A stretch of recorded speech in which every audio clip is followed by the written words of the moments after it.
To another edition of Not Crypto Bros. Today has been kind of a wild day. I just got here. I was a little bit late. And Grant will not be with us today because he is down and out and sick. And so I hope that he feels better. Doesn't look like it's COVID. Could just be seasonal flu, but he's definitely, hopefully, resting and drinking some water. And so Jay and I will be holding down the fort. Maybe Grant will jump in the comment section. We'll have to wait and see what he's doing. But Jay, how are you doing? I'm doing pretty good. All Good. good on my side. No complaints here. Good. Um, is that you? Is that you with us on our phone? Okay, cool. And that's my Yeah. fault. So, Jay, one of the things I was thinking about, and this is a conversation that I think I'd had with Grant more recently.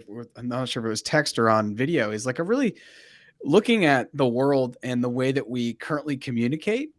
And one of the biggest platforms, especially if we're talking about crypto or investments or tech or entrepreneurship or I don't know. A lot of the world tends to happen on Twitter. That's where a lot of the world's conversations happen about everything, about climate crisis, about sports, about the biggest scandals, about anything. They all happen on Twitter. And so the question that I have, and I think is an interesting one to think about, is when you think about crypto, if we're just thinking about crypto or Web3 and NFTs, what does the conversation for crypto look like if Twitter is gone? If it just ceases to exist? Because some of the things I've been hearing are like they fired so many engineers that essentially it's just a ship with a bunch of holes. And all the engineers used to be there with their fingers in the holes, right? Plugging all of these holes. But when you take out engineers, what's up, Victor? What's When you up, take Victor? out engineers, they're basically the water's coming into the ship now, right? So, what happens to NFTs and crypto if February we wake up and Twitter's down for a week? How does that affect people? What are your like initial thoughts there? Well, initially, I guess I would have said that we just moved to somewhere else. Like there are a few Web3 decentralized social media platforms. Like Mastodon is the big one that I think a lot of people are using. I've downloaded Mastodon. It's it sucks. It's not a it's just not a cool place to hang out. There are It like looks thousands of strange. people there. Yeah, it looks weird. There are thousands of people there, but for me, I haven't been able to figure it out. But then I'm sure there are lots of other places for us to gather. Like LinkedIn, for one, has definitely shot up. And I think LinkedIn has been the introduction for a lot of people in getting into Web3. But then you mentioned, so Victor saying it's not the end. What's up, Brian? So what's up, Ryan? So wait, before you say what you're about to mention, Victor, I want you to respond on this.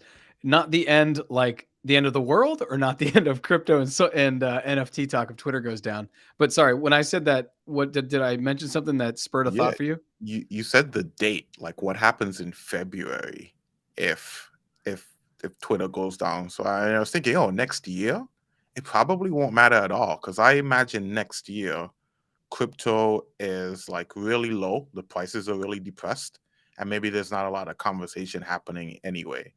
So if something happens, it'll just that just sort of gives us the time to rebuild and probably gives one of those decentralized social media platforms the opportunity to come out on top. That's a really good point that nothing may actually happen.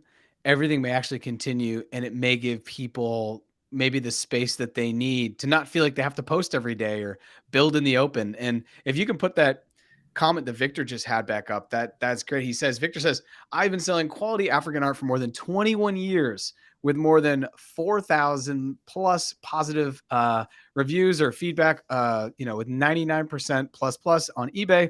No need of Web3 or any community. So I love what Victor's saying here. He's saying you don't need channels to make noise about your product. If you Mhm. have a good product and it's on a marketplace, especially an online or digital global marketplace, it's going to sell, right? Yeah. You don't need to be making noise. But the other thing you said, Jay, that I want to explore further, and this is a conversation I was having earlier with some people at Mercy Corps, because Mercy Corps is trying to figure out where are we going to start to have conversations about crypto to hopefully bring people in so they can donate some of their Bitcoin, Ethereum, or whatever they have to Mercy Corps and the work that we're doing around the globe in aid and humanitarian work, trying to make the world a better place.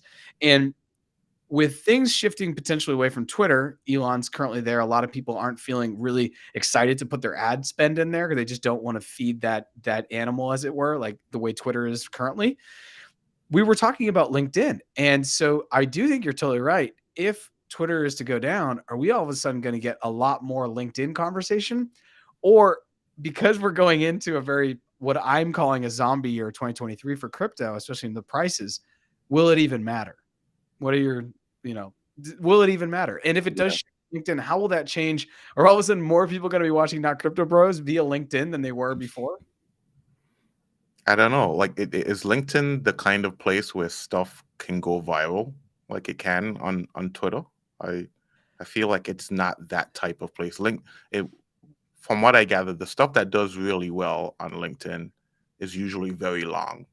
Like, it takes a lot more out of you, from from a mental standpoint than the 300 characters that you can get on Twitter. That's a really good point. One of the things when I think about virality, and I played around with this a little bit years ago with Facebook, and I got deep into like how something goes viral. In order for something to go viral, it has to be in a platform where you can reshare or retweet. That's like first and foremost, because there's a lot of stuff on Instagram that's super cool, but it's not easy to like say, "Oh, I like Jay's puppy video. Let me put it on my profile and co-sign him and then let all my networks see it." Whereas on Facebook, you can reshare, Twitter, you can retweet, quote tweet, and on LinkedIn, you can also repost. So I do think that LinkedIn maybe is set up for that, but I also agree with you the way that people engage with the content, they don't just want a meme or 280 characters of brilliance. They want more like a Medium article. They want like a blog. They want something Mhm. written out that's well thought out with statistics. And maybe isn't just kind of a troll jab. I think Twitter is really where trolls live. Yeah. And that's what I was thinking though, that if the conversation does come to LinkedIn, maybe it leaves behind the trolls. And I'm 100% for that. Yeah. And LinkedIn does try to force you to use your real name and use real information. And so if you're using your actual identity, I think it makes you less likely to say, to troll and to do that type of stuff that generates a whole lot of attention. Although I I figured out that, if you're an entrepreneur, you probably just end up saying whatever you want anyway. Yeah, I agree. I think you do end up saying whatever you want. But I think on LinkedIn, there is more of a professional atmosphere around it. So while you may say whatever you want to say, it may be a little bit more polished. Victor says, is better to be where, beside talking, people really support the artist or projects and they're buying. Um, Likes are good, but actions talk more. And I completely agree. And I think that that is actually something that Elon does want to. He's talked about being able to support creators and help creators monetize themselves essentially. So I do see a future where Twitter has, we've talked about this a lot actually on Not Crypto Bros here, where Twitter has every user has their own wallet.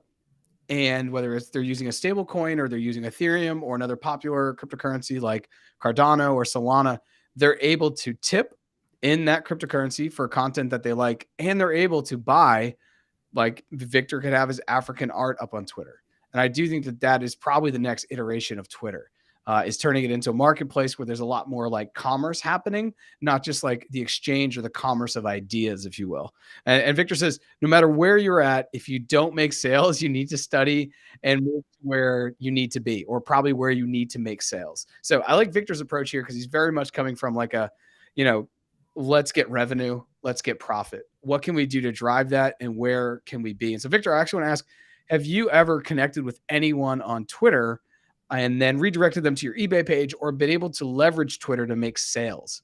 I don't personally see Twitter as a place that I would use to be B2C or B2B, but maybe that's where people are actually making sales, from within Twitter or making those relationships. I see it more of a partnership or relationship building, and then you would go to a third party or another marketplace, would probably be my opinion. But I just do think it is interesting that if Twitter were to go down and people are looking for a new community or a new platform or space to continue to have conversations about NFTs, DAOs, crypto, all the Bitcoin maxis, etc., does that come to LinkedIn and what will that look like? Because I'm starting to see, and Jay, you and I have been on LinkedIn almost a year ago now, which is crazy.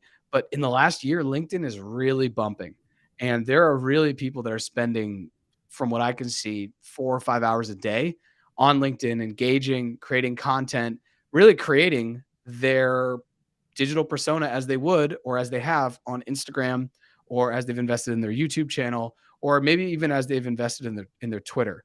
And so for you, here's the question I have for you. If, like, when you look ahead at 2023, and I just dropped a podcast on this on More Than Blockchain. The podcast is kind of a provocative name. It says, if this podcast survives 2023, it will be huge in 2024. And the reason why it's called that is because I think 2023 is going to be a dark time to talk about crypto. Prices are going to be completely depressed, and there's not going to be a lot of like big news, and there's not going to be new people coming in, new people coming into the space to kind of give it energy. And I'm not just talking about their money, I'm talking about their curiosity, talking about having more people watching Not Crypto Bros, having more people that come to your Twitter spaces, or that like are interested in stuff that's going on, right? 2019 was a zombie year as well for crypto. Things were kind of sideways, and I believe 2023 will be the same. This fits into the cycle. So if 2023 is a down year, what are you doing as a content creator? And this could be for your other podcasts you're running, or what do you think we should be doing at Not Crypto Bros to stay relevant and kind of stay top of mind?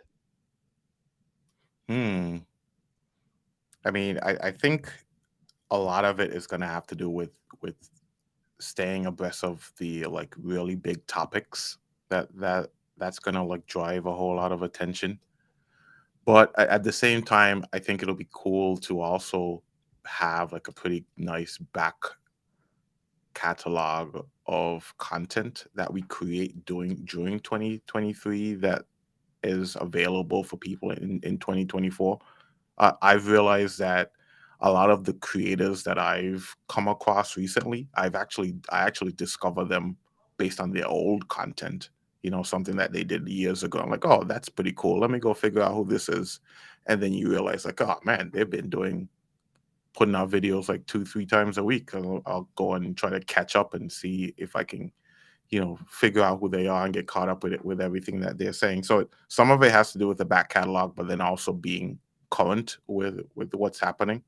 Let me. I want to take it back, like along the same topic, but ask you this question. You drew my attention to something again afterwards. So that whole conversation around Elon, and I don't know if you saw recently what Elon has been doing, what Elon has been saying about the controversy between Twitter and Apple, and Apple saying that they might take down Twitter. But then I put that in the same bucket as the other controversy that Elon has recently had with him threatening to release the correspondence around Hunter Biden. I don't know if you saw that. And I thought that was kind of interesting. Like, why is Elon the person who's telling us about like free speech and that type of stuff? No, like that just seems a weird way for me to position Elon. But when I put all of that stuff together and not like in isolation, but look at it as a whole, I think to myself, like, I wonder, is this like him preparing to run for president? Do you think like all of this comes together, like you stack it all together, this is part of his presidential run? Because he definitely isn't positioning himself as like this tech entrepreneur anymore. Now he's positioning himself as a man of the people. I have never ever thought about this, but the biggest thing that will stop Elon from running for president is the same thing that would stop me from running to president. And I also know that we have a bunch of comments that I'm going to get to from Victor and George. And thanks, guys. He wasn't born in the United States. I wasn't born in the United States. In fourth grade, I remember they said, "Hey, you know what? Like, you can't be citizen. You can be you can be president if you basically fulfill two things. I think, more or less. I mean, obviously, there's more things, but you have to be 35 years old and you have to have been born in the United States. Other than that, we've Oh, now I think hasn't that changed? You don't have to be born, you have to be naturalized. no, you still have to be born because I was naturalized and I know. Otherwise, I'd be running for president, duh, Jay. Oh, yeah? No, but I think it's a good question. I don't. I actually do wonder what Elon's ambitions are, because now that he owns Twitter and he owns Starlink, Tesla, I'm blanking on the rocket ship company, the Boring company as well. He has $6 or $7 billion companies. And normally, if you build one of those, you're considered a unicorn maker and you're considered a titan of industry. So he's just like amassing all of this wealth and power near him, whether it's through, companies and their overall stock value. That's a really good question. I have no idea. I didn't hear that Hunter Biden thing. That thing is just crazy to me. The whole Hunter Biden in the United States, that whole rabbit hole, it doesn't do anything for me. If we can like get into politics, it's just kind of like a shiny object that the Republicans like to like poke.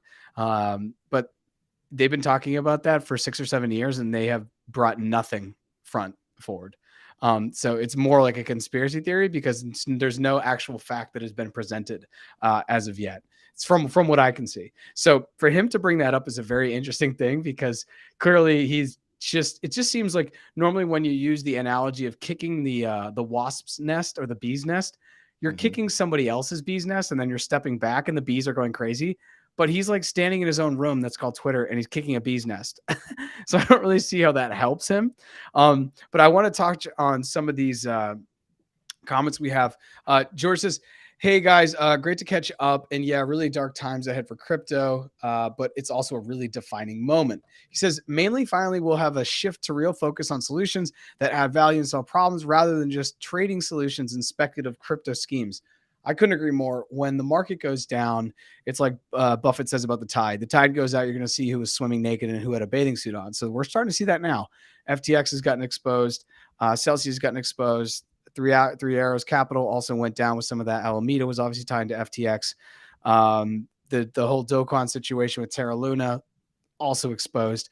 BlockFi just filed for bankruptcy, and I had money in there, and I lost money in there, and I don't know what's going to happen. I'm just going to wait and see, I guess. Victor says, and this goes back to a conversation earlier where we were talking about, what kind of platforms are best to push different products, and he said, it all depends. For example, spiritual readings sales are more on Twitter and Instagram and Facebook, but different as other services like Brian Naughton, where LinkedIn maybe makes more sense. I actually don't even know what Brian sells. Do you know what Brian sells? He and I have never actually had a chance to catch up. No, I don't remember. Brian, what do you sell? I don't remember. Yeah, Brian, put it in the comments what you sell. And then Victor says African art and fine art was way more effective in Facebook and private collector groups in Yahoo when they used to have those groups. And Victor asks, where's Grant? Grant is not feeling well. I think he's lost his voice and he couldn't even talk. So he's not joining us. He will be back with us on Saturday. Your Elon questions, though, are very interesting. And I wonder if they did change that rule, which eventually the United States will have to change that rule because it will be such a country of, immigrants or there'll be enough people that were born outside that became citizens where it will actually be an issue that we are, not allowing the country to really dive into all of its potential political candidates. But if they did do that, let's live in the world, Jay, where they did do that. And the United States said, you don't have to have been born here to be a citizen. So then all of a sudden I can run for president, which would be fun. Why would Elon run for president for you as as a Saint Catition who lives in Toronto, Canada? Why do you think, what do you think Elon gets out of that? Other than and I want to just take away the low-hanging fruit, which is the brand. Because that's what Trump was doing, right? Trump was doing it for brand, and it worked out for other reasons. But why, outside of the brand, why would Elon want to do that? Control, I think. Control what? Just control in general. I think, entrepreneurs, the reason why people become entrepreneurs is I want to build something, but also I want to be the man. I want to be the person who's in charge of this whole thing that's going on. And even as an entrepreneur, even if you're the richest person in the world, there's still the regulations that you have to live within, right? You still end up having to do whatever the government tells you to do. I mean, you saw that whole debacle with Elon and the state of California and what they went through during COVID when everything was shut down and Tesla couldn't figure out how to get the factories back open and California wouldn't let them open them up. Elon eventually threatened to move to Texas. Did they eventually make the Texas move? I don't remember hearing anything Yeah. about that afterwards. They did? I think he has a gigafactory in Texas. I don't know if they moved all of this stuff because gigafactories are so big, but I do know that he does have operations now in Texas. Yeah. Yeah. So even if you're the richest person in the world, you still have to deal with the regulations from local, federally, and globally. But if you're the president of the wealthiest country in the world, then maybe you can make some stuff work on your behalf that you wouldn't have been able to do prior to it. Right. That's what I was going to say. And we've got some comments that I want to hop into here, but if I'm Elon and I want to become president, the only reason why I do it is because then I can have executive orders that will benefit the industries that I'm a part of. He could put aside more money potentially for space exploration, which I think will continue to be top of mind for humanity as we destroy this planet. Not to get too interstellar-y, but I do think that like, setting up on another planet, whatever that looks like, is something that humans will eventually do. It's kind of in like our journey and our narrative as we move forth into the solar system. And Brian says, and he posts a link here, and I'll probably dive into that and maybe read something. He says, Brian Naughton, he sells pens that are NFTs. Well, Brian, we should talk more. So hop in my DMs. Brian says, we shouldn't forget that Elon began with payments, and he uses kind of like air quotes. Ultimately, I think that's what the whole Twitter move is about. And this goes back to, I think we were talking about the idea of having an X app or like the ultimate app, kind of like they have in China we'd spoken about with WePay. And so Brian linked an article here, and it says the name of the article, and this is by TechCrunch, says Elon Musk details his vision for a Twitter payment system. Now, I'm not going to probably dive into this too much because I haven't had a chance to kind of go in and parse out a good comment, but I do ultimately believe that is the reason why he wanted to get Twitter. It's like he had PayPal, he sold that, made his money, leveraged that into other things, and now he sees this huge communication apparatus, global communication apparatus, and he's like, why don't we just add payments on top of that? Why wouldn't that be a bad thing? And so by doing that, he basically has PayPal mixed with WhatsApp, mixed with, I don't know, the earliest MySpace or Facebook where you could just like write something. It's kind of pretty brilliant. And then Victor says, guys, whatever he'll do, he'll leave to Mars and we'll be stuck here. LOL. What laws are there? Exactly.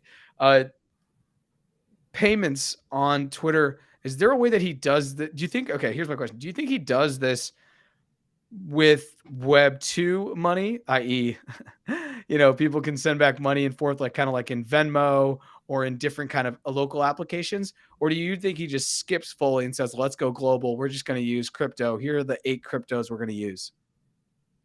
Yeah, I think probably both. He's got to allow like some kind of fiat currency, at least to let you get in, right? Because you and I are pretty Web3 literate, but most of the world isn't, and I'd say most of Twitter's users probably aren't.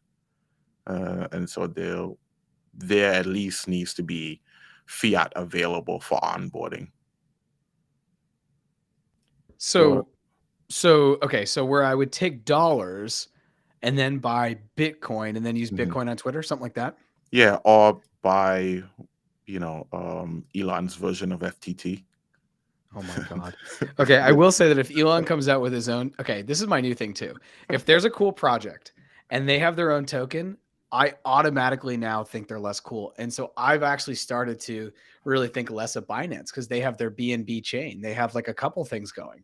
And I'm like, dude, that's long-term. Like when something offers you like 6% interest, if they're like stake your thing and get 6% back, that means that for me annually, no matter how much I put in, they're going to create 6% more.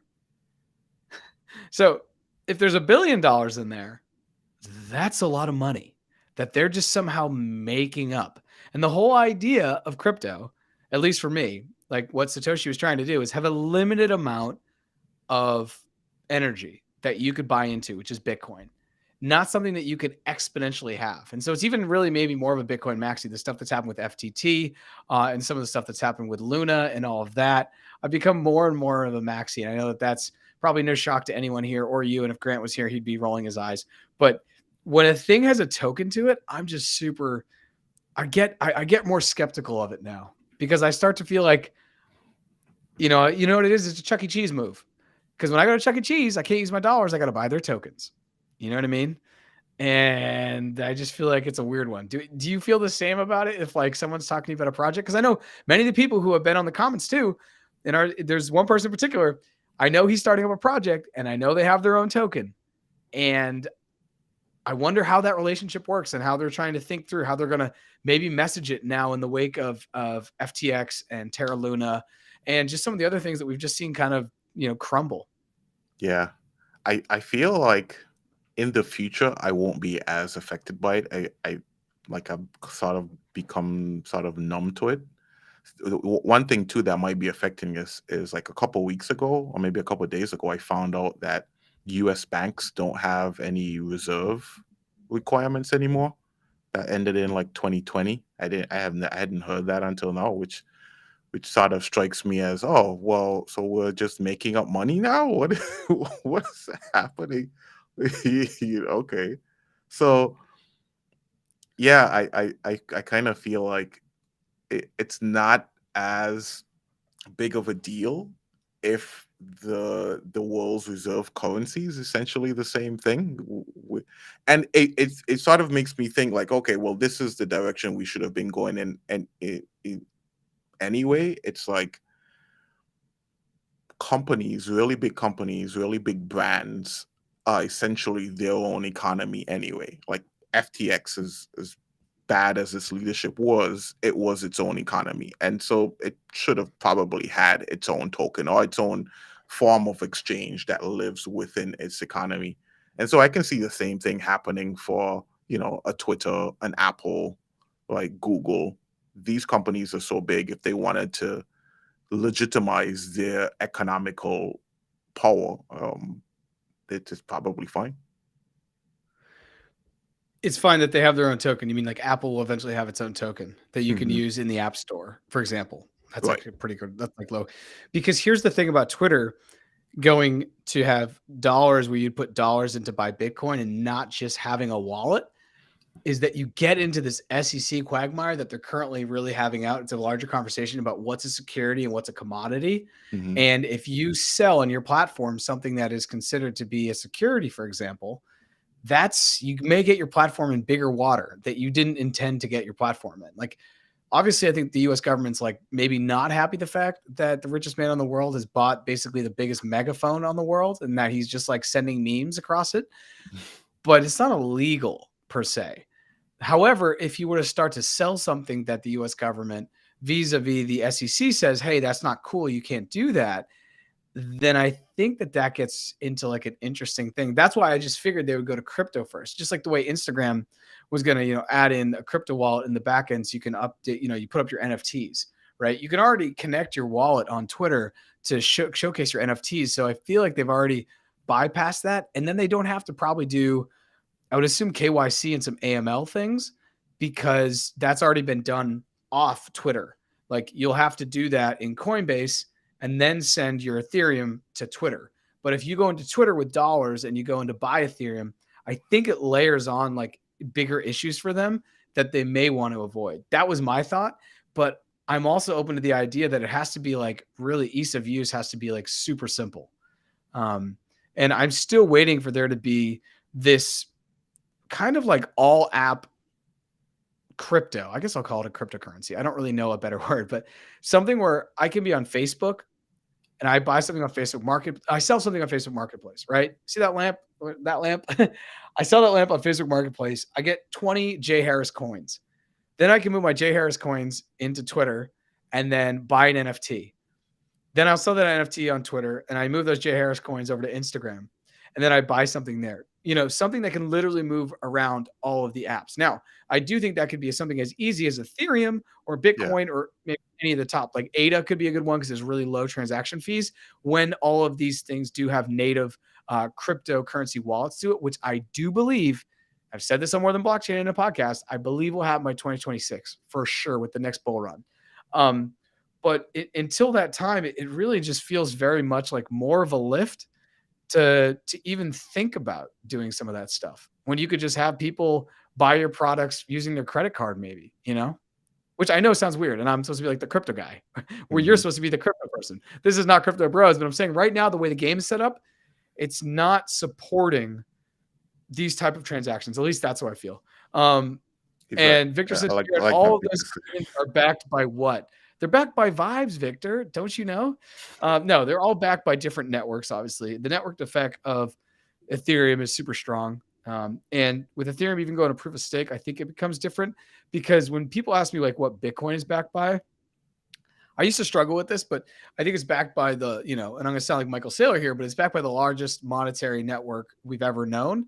And, it does take a proof of work. It takes a certain amount of energy literally going into miners to get out each Bitcoin. And that is really what you're paying for at the end of the day. You're paying for the security of the network. And it's funny, well, all these other things have been having issues, really just exchanges, to be honest, like centralized exchanges. Uh, Bitcoin continues to, kind of push onward. And Victor, I will say, if you are interested to learn more, and I'll push these books on anybody interested to learn more about Bitcoin, and they also have this, they have this in like 30 different languages. This is just the cover. I take this off when I read hardcovers because it gets annoying. But the Bitcoin Standard, if anyone hasn't read it, I would check it out. And then he has his follow up, which is really fascinating, which is called, and once again, it's just the cover. The books are over there. The Fiat Standard. And in the fiat standard, it's really interesting because he approaches fiat currency as though it were a cryptocurrency. Because would you invest in a cryptocurrency that can be printed at will, where there's no limit? I don't know. I wouldn't as an investor. Many other people wouldn't. So the second you start to see the dollar as a cryptocurrency, it becomes very, very interesting. Victor says, example, do you think all this corporations like Nike, do they hold ETH that they've made or they sell it to USD? What do you think, Jay? I think it depends on if they need a year where they lose money or a year where they make money. So I I think you're right. yeah, accepting crypto now puts you in a really cool position as a company where you can literally determine what your finances are going to be. So you may make, 50 million Bitcoin, but that's not necessarily what you take to taxes at the end of the year, right? You may sell that off or put it into some other kind of coin that ends up losing its value. And then next year it makes it back because you've got an in that company, which is something that maybe you wouldn't have been able to do before. And so it just depends on where you want to be the next year. Yeah, I think that's a really good point, Jay. One of the other things you can do right now in crypto that you can't do, and I'm sure Victor knows this, that you can't do with stocks, for example, is you can sell a cryptocurrency, sell Bitcoin, and buy it back. And all that it's going to look like on the books is that you sold. So you can write off that loss and you haven't lost any value. And there's a name for this. I wanted to say it was called acid washing, but I know that that's not true. I can't think of the name, but I'll look that up. But you're totally right. By keeping crypto on your books and depending upon how your accounting is set up, it might allow you to do some really interesting things. Like I lost some decent money, to be fair, in BlockFi, but some of that was actually earned from mining in my buddy's basement. And we had it on BlockFi because we were earning interest. And some of that I just had on there for a couple of years now. But I'm like, you know what? That sucks. But I've learned my lesson. And it wasn't a very large part of my portfolio. It's still a decent size of money, though, that I wish I didn't lose. But I learned my lesson and I get to write it off now on my taxes. So I've just lowered my tax exposure. So, there are good things and bad things. And Allison says, that's a good thought. Think of fiat as you do crypto and then make the assessment of crypto of whether crypto is good. Allison, nice to see you. Read this, Allison, the fiat standard. It's fascinating. But before you do, make sure, as I said, you check out the Bitcoin standard. And I wish I got paid for these plugs here of these books. These are Saifedean Amos's books. They're phenomenal. But yeah, once you start to think about fiat as though it were a cryptocurrency, it has one node, it has an unlimited supply. They can print it whenever they want. It's a scary world. It's not something you would maybe want to be a part of, especially when you're thinking about crypto. So Jay, Twitter, maybe they have crypto, maybe they don't. What else is Elon, do you think, going to do besides payments? Like what else do you think he could do or would make sense? Because I wrap my head with this and I don't really see anything, but I'm also not sure. Like he says he's going to bring Vine back. How do you think that's going to work? I mean, having video is cool, but you can already post video on Twitter. So like, how Yeah. is that going to work? The Vine thing I wasn't sure about. Does Twitter own Vine? Like, why was he saying Vine specifically? Twitter does own Vine. Oh, They okay. own Vine, which I don't know why you want to own Vine. Vine was there for like 6 months and then died out in my like recollection of like social media. And if anyone wants to, Mhm. please look it up. We don't have our intern or ever. We don't have an intern looking up, crunching all these data. But in my like mind's eye, Vine happened and it was like these 6-second videos. And the other thing is I never joined it. I just was like peripherally saw it. The other Yeah. thing I never joined, maybe you did, was Snapchat. I just never joined. So Allison asked, what is Vine? What is Exactly. Vine? Vine was one of the first short format video platforms where I believe you could only have video of up to 6 seconds.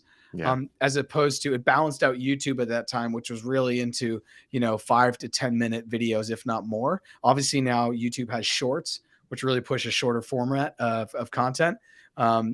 But Vine was kind of there and it was there for a blip in my mind. And Allison, if you want to go down a Google rabbit hole, please do. But like, Jay, I don't know how they're going to use Vine any differently than you just uploading a video, unless I guess they're going to allow you to do editing and do subtitles and do some of the stuff you can do on TikTok, YouTube Shorts, and Instagram Reels. Yeah, I think it might be that. It might be the TikTok killer. Because TikTok is under a lot of pressure right now, legislatively, because and a lot of that comes from Elon, right? And Joe Rogan. Actually, Joe Rogan is the one who posted the TikTok terms of service, right? Isn't that? I think it's either What? Elon or Joe Rogan, but that happened a little while ago, and so the idea might be that TikTok has all of this pressure that they've come under from the U.S. government now, and so maybe Elon is trying to position Twitter as the app that eventually takes over for him. Actually, I would prefer that it be Twitter than Instagram, just because I love Mark Zuckerberg, but I would prefer that he no longer be responsible for the most powerful app in the world. you know, let's Wait. Which do you think? What do you think is the most powerful app in the world? Instagram? well, Facebook at one point, but Gotcha. not anymore. But yeah, Yeah. Okay. Wait. But okay. But why would you? So wait, you've said a bunch of stuff here. I knew that TikTok was it's been under, at least on the US side, it's been under scrutiny for a long time because they do have the servers in China and the US is on a huge uh, kind of transformation of pushing anything China tech, whether it's hardware or software, away from the US shores as we really start to like create some kind of a isolationist thing against China. Obviously, this has been going on for years, really since the end of the Cold War, and the U.S. China kind of emerged as the two superpowers. I looked at that only from that lens, from a geopolitical lens, where U.S. doesn't want to have China servers having all this information about data and human faces of all the U.S. citizens.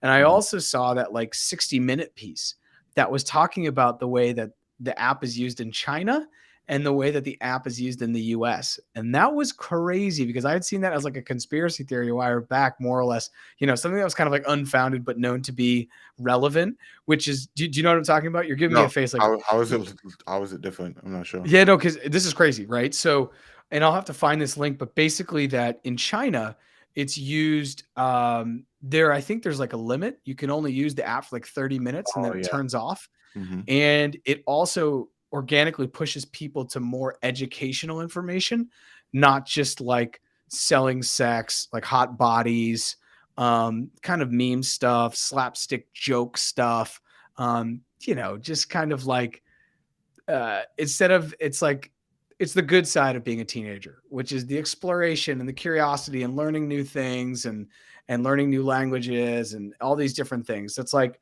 the other side of teenagehood is like drugs, sex, rock and roll, that type of like fraternization, I guess, if you could. And so it was saying that like it's trying to essentially, this is the thesis, right? That it's trying to dumb down the US audience because it just has them watching like cat videos all day. Whereas the Chinese audience is watching like Neil deGrasse Tyson-esque people talking about thermal dynamic or something like their thermodynamics or the laws of thermodynamics and how that will change the way that we, explore space and beyond. If you're picking up what I'm putting down. So Yeah. that to me is why I've actually really ramped and stepped back from TikTok. I actually know it to be the place where you can go most viral. But if that is how the platform is being used, especially because I am here in the US and this is my IP address, I kind of don't really want to be a part of it. I see that as I see that as a flaw. But I'll have to send you that. And everyone here, I'll throw it in this on this week's thing. But I think it was 2020 or 60 minutes. They had outlined this. And Victor says, I am 100% right. I don't actually want to be 100% right. Anytime you're 100% right on things like this is probably not good.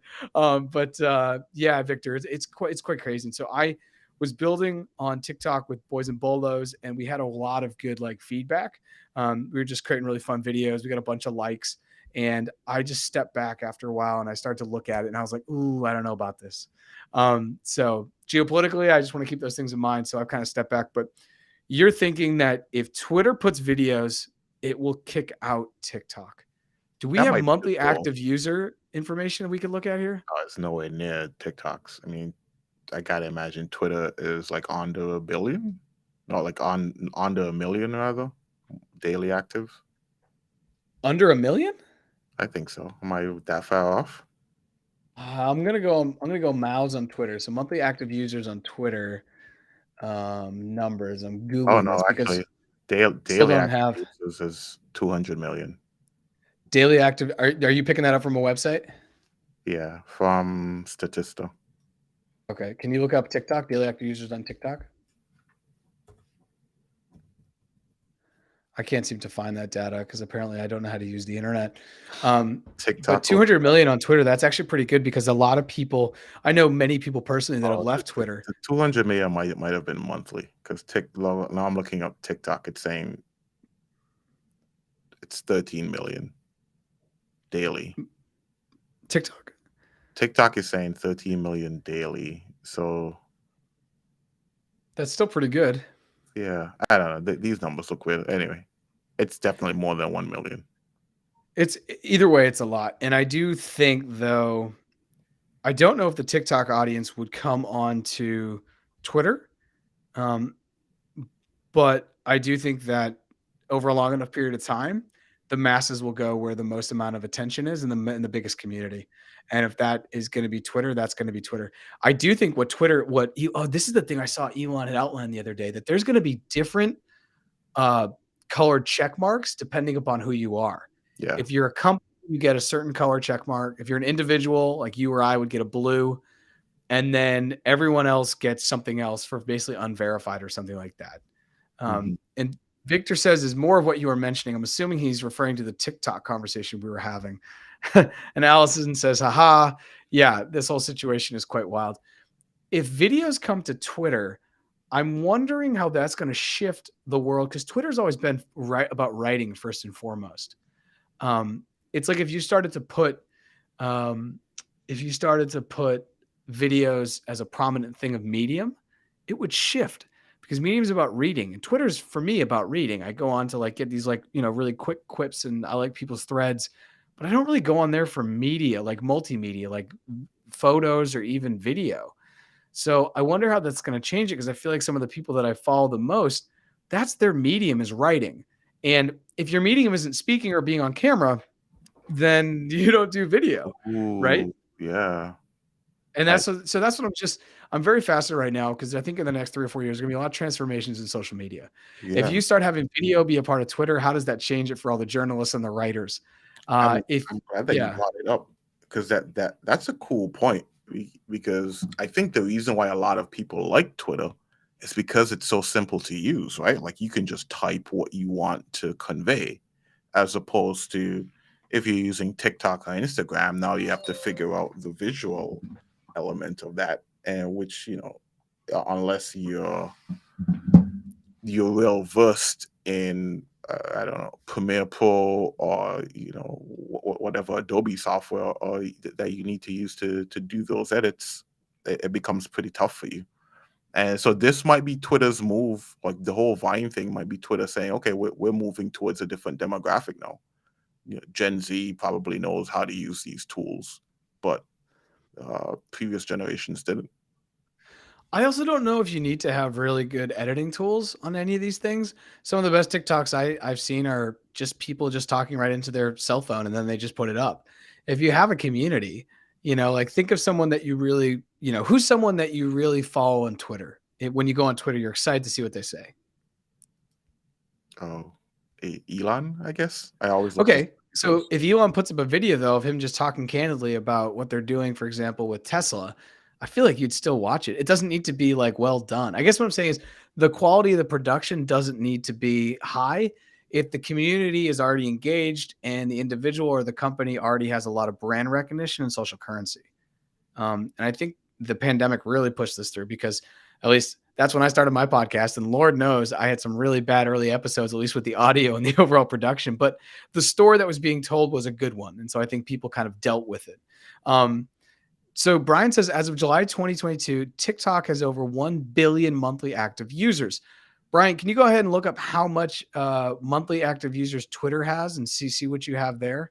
Because Allison says, so 13 million users, that's about 0.01% of the population on TikTok. But that was daily users, Allison, that 13 million. So if you multiply that by 30, you're going to get 390 million, which would be closer to 39% of the 1 billion monthly, more or less. And Victor says, as you said, Jay, 120 characters so anyone can read fast. Exactly. I just think that that's going to be interesting when you take, there's a lot of people who are journalists and writers, and they actually do not want to be on camera. They will do anything. I have multiple friends that are journalists in Latin America, and they do not like being on camera. They're actually brilliant. They're well-spoken. They speak multiple languages.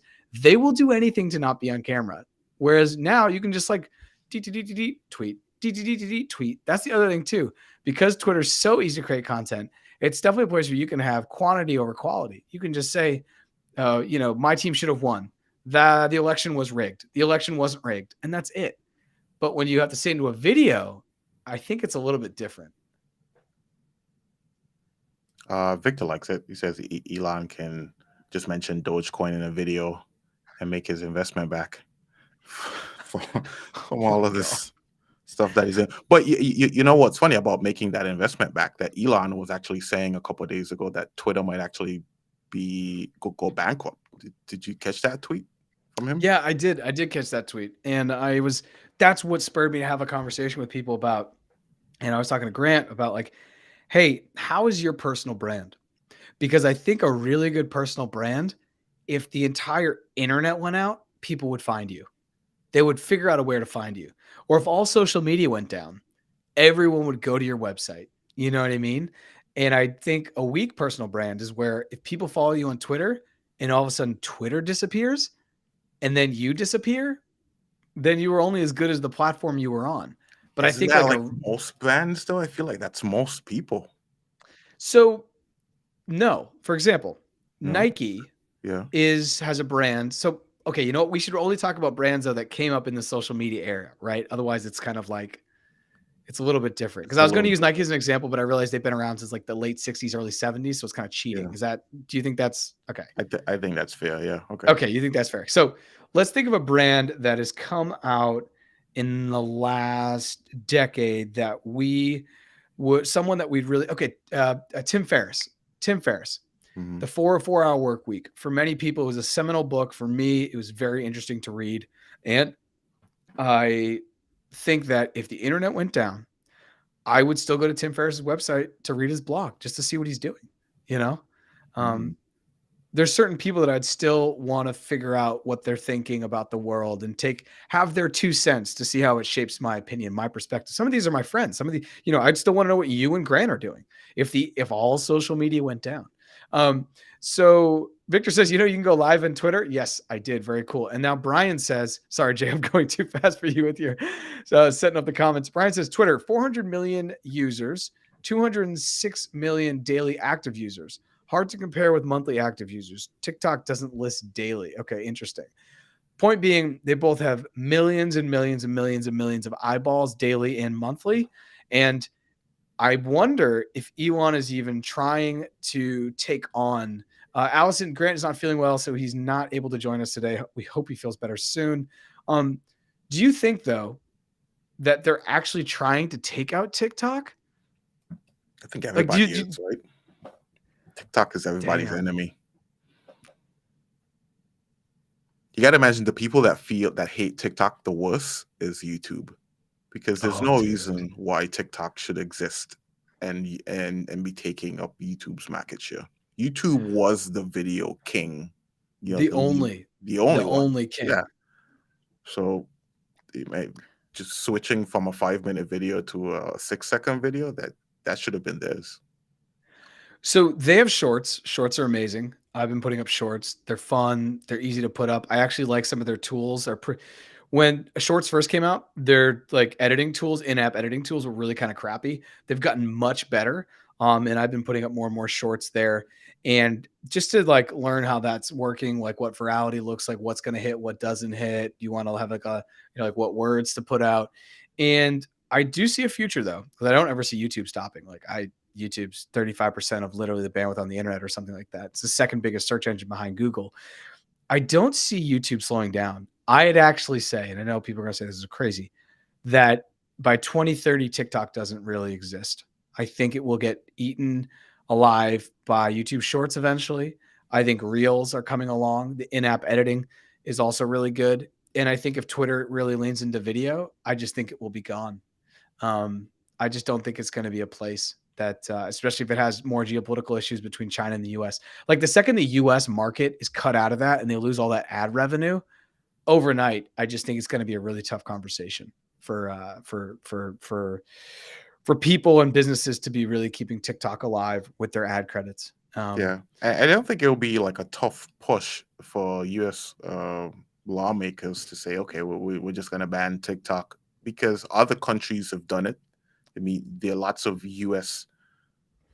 services that are banned in China, so it would just be like tit for tat. It's not like a huge hurdle for them to cross. Yeah, I agree. I don't think they're going to crack too many eggs along that way or get too much pushback from like big companies, because big companies are already set up on the other social media platforms that we've kind of talked about. Odyssey before library, your viewer can tip. I don't know. I I don't don't know. know what those words mean, but strung together in that sentence, I'm not so sure. Yeah, Victor, can you explain that a little bit further? I believe you're still talking about Twitter. So okay, let's live in a world where Twitter has video and it's up to the editor level for the creators at TikTok. Are you making videos on Twitter, Jay? Because I don't believe you're on TikTok. Am I gonna make videos for Twitter? For Mm, for all your look, because you have podcast students that look up to you and that are around the globe. Would you be dropping knowledge on those videos as opposed to just saying podcast tip and you type that in? like putting it in a video format?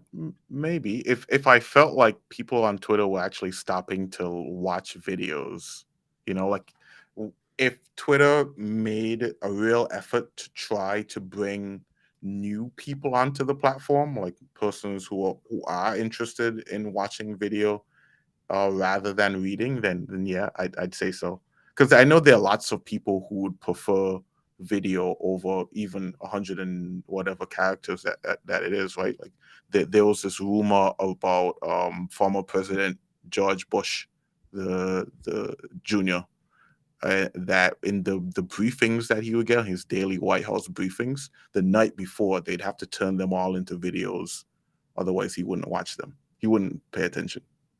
I mean, to be honest, I've heard something similar. I heard that he'd only do one page, and if that, and I never heard that video thing. So I'm gonna, share me a link on that because that's fascinating. Because obviously, the world knows that Trump literally, normally Obama would get a full briefing packet daily of what's going on literally around the world. And Obama, went to Harvard. He's one of the more intelligent presidents we've probably had in the modern era. And that's not something wild to say. One of the best educated, at least. And when Trump came in, they only gave him a page because that's all he would take. And a lot of it was just diagrams. So if that's any indication, and Trump's a boomer, he's a deep boomer, right? So like, if that's any indication, I do think, like, I wonder that a lot. Are younger people, when I say younger people, I'm going to say like 10 to 16. What's their attention span compared to when you and I were 10 or 16? I think about that a lot because I Mm. think when we were 10 to 16, the generations before us thought our attention span was so much smaller than theirs. But now where we are in our years, 30s, 40s, and we look back and I look at a 10 and a 16-year-old and I can't imagine they have longer than 2 to 3 seconds attention span. And that's because their whole life has been curated doing this, scrolling. Yeah. And we know that if something doesn't catch your immediate attention in that first half a millisecond, you're just going to move on, right? So I can't imagine that in the future, in like 2060, the president of the United States, whoever that may be, they're going to literally just have like their chip downloaded with information because they're not going to be able to even focus, right? Hmm. Which is not a good thing. It's Is not a it? good I thing. mean, you know what's funny? Elon is behind that as well. It's incredible. He's behind. You talking about the brain chip thing? Neuralink, is that what his thing is called? The Neuralink is really quite crazy. I that is one of the more that's one of the more science fiction things that we have that I also realize isn't science fiction.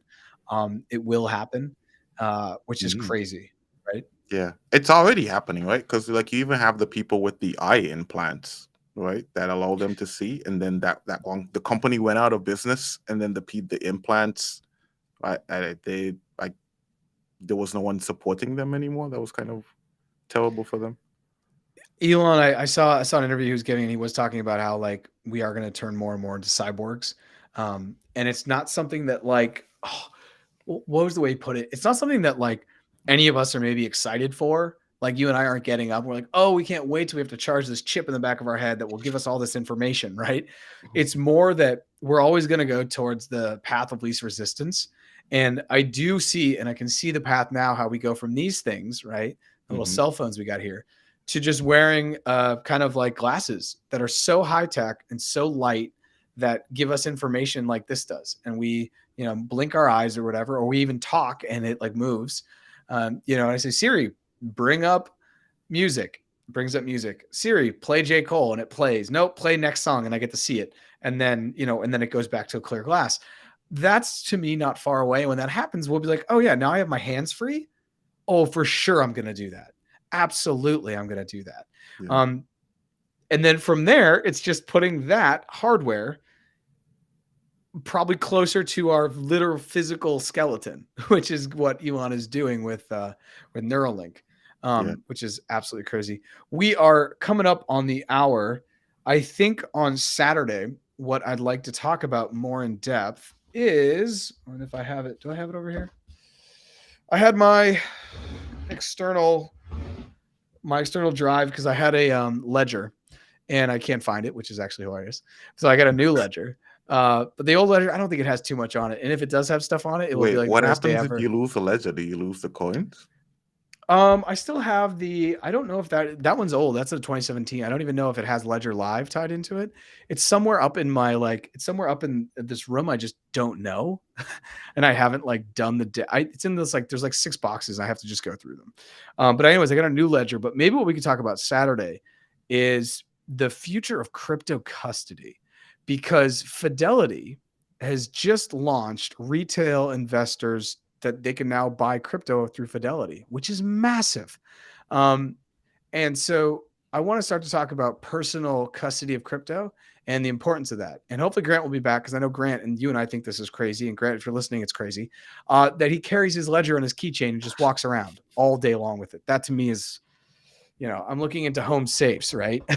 So we can probably tackle that, and that will be on Saturday. But is there anything you're thinking we should talk about on Saturday? I think we also may have more information about the FTX. That's been coming out, and I think we could touch back in on that. Not that people are probably already really tired with that, but it seems to be ongoing, and we knew that we were going to learn more and more about that fallout over the next probably, honestly, over the next 3 months. We're going to keep finding out more information.